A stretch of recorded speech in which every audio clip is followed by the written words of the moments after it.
How do you gauge the proximity between partners? Well, we can look at diplomatic statements, we can look at trade, but even more important is audience. And this has always been the case with American presidents. Who do they meet first after taking office?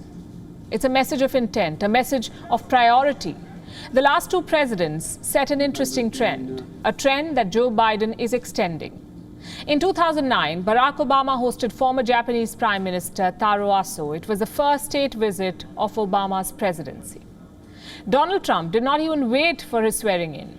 He hosted former Prime Minister of Japan Shinzo Abe at the Trump Tower in New York. The two men took to each other instantly. Many rounds of golf and sumo wrestling matches followed. And Joe Biden is not bucking the trend. His first White House guest is Prime Minister Yoshihide Suga of Japan. Suga arrived in Washington on Thursday. He's slated to hold a summit with Joe Biden later today, but his first stop was the Arlington National Cemetery. He placed a wreath at the tomb of the unknown soldier. It was a solemn moment before what promises to be a hectic tour.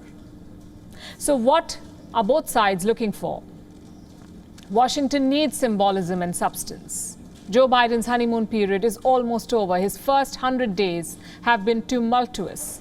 Race tensions and the Wuhan virus at home, a stalemate with Iran in West Asia, a brewing conflict with Russia, and a Cold War with China in the Indo-Pacific. Joe Biden needs a win. And he's backing on his Japanese ally. Washington wants Suga to sign off on a statement on Taiwan. But Japan is not too keen. And this is very important. Since the year 1969, America and Japan have not discussed Taiwan. China is a major trading partner, and Suga wants to keep it that way. You see, Taiwan is a difficult balance for Japan. Push too much, and China will roll out the warships. Pull back, and the US will start looking elsewhere. Joe Biden wants an iron ally in the Indo-Pacific. Suga is saying all the right things, but will he go the extra mile on Taiwan? Well, we should know in a couple of hours. There's also a shadow of conflict brewing over this meeting. Earlier today, Russia scrambled a MiG-31 fighter to its southern coast. Moscow says it detected a US spy plane heading towards its border. The MiG fighter escorted the plane out of the region, but Russia denies its airspace was violated. American rivals are testing Biden. He needs his allies to stand up for him, which is why Suga's visit is so important. It was billed as America's comeback, as Joe Biden's big dive into world leadership. But all that fanfare has fizzled out. Suga arrived in Washington with a list of challenges. His country is battling a new wave of the Wuhan virus. There is talk of the Olympics being delayed again, and if that happens, Japan could lose $3 billion. And then there's the Fukushima row. Suga has signed off on releasing the contaminated water into the sea. And not everyone is happy with the decision. He's facing pressure from United Nations, from environmentalists, and also from local fishermen. What about Joe Biden? How is he faring? He would argue that his list of challenges is longer. America is tackling 3 viruses: racism, mass shootings, and the one from Wuhan. There seems to be a shooting rampage every day.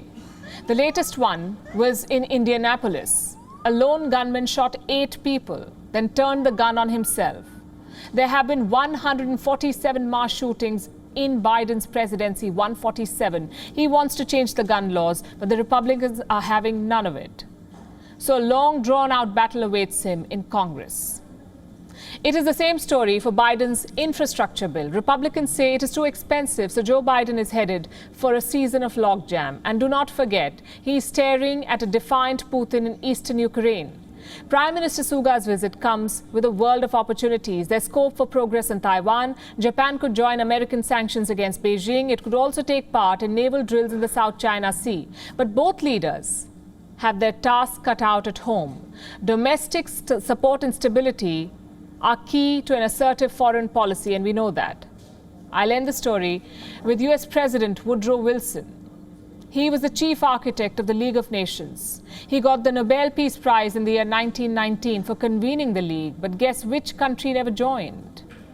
The country he led, the United States of America, because in Washington, lawmakers had other priorities. So here's our advice to Joe Biden. Maybe take a leaf out of Trump's playbook. Put America first.